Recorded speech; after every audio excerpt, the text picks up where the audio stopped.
NEET paper के लिए ऐसी बात कोई शिक्षा मंत्री नहीं बल्कि नीट पीकर कोई नशेड़ी ही बोल सकता है कि एक पेपर ही तो लीक हुआ है, पढ़े लिखे हो तो पेपर दोबारा दे दो। इतना ही नहीं, मुझे लगता है एजुकेशन सिस्टम में बैठे सभी लोग नशे में हैं पैसों के। तभी तो बच्चों के डायपर की तरह हर साल कोई ना कोई पेपर लीक हो जाता है।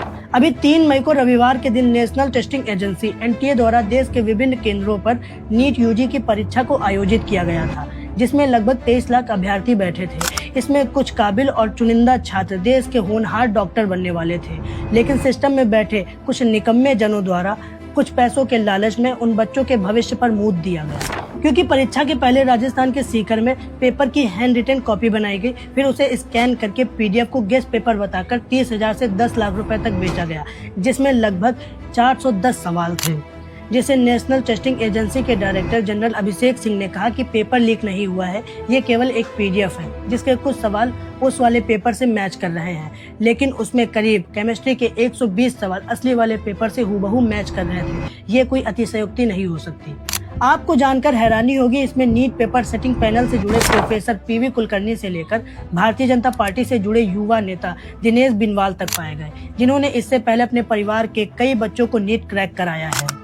12 मई को एनटीए ने परीक्षा रद्द कर दी है और हर मामले की तरह इस मामले को भी सीबीआई जांच के लिए डाल दिया गया है, जिसमें अभी तक 7 आरोपियों को गिरफ्तार किया गया है। आगे और भी गिरफ्तारियां हो सकती हैं। ये गिरफ्तारियां अभी तक जयपुर, गुरुग्राम, नासिक, पुणे और अहिल्यानगर से की गई हैं और इसके अलावा एनटीए ने 21 जून को बिना किसी एक्स्ट्रा फीस के री एग्जाम कराने का ऐलान कर दिया है।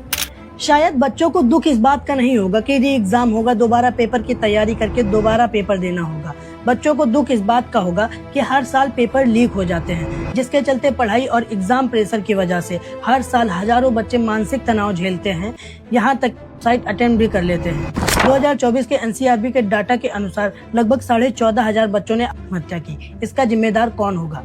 अगर देश में पेपर लीक या पेपर रद्द होने का ब्यौरा देखें तो द इंडियन एक्सप्रेस की इन्वेस्टिगेटिव रिपोर्ट के अनुसार 15 राज्यों में भर्ती परीक्षाओं में जांच की गई तो पता चला पिछले 5 वर्षों में 41 पेपर लीक पाए गए, जिससे लगभग 1 करोड़ 40 लाख उम्मीदवार प्रभावित हुए, जो कुल 1 लाख से ज्यादा सरकारी पोस्ट के लिए अप्लाई कर रहे थे।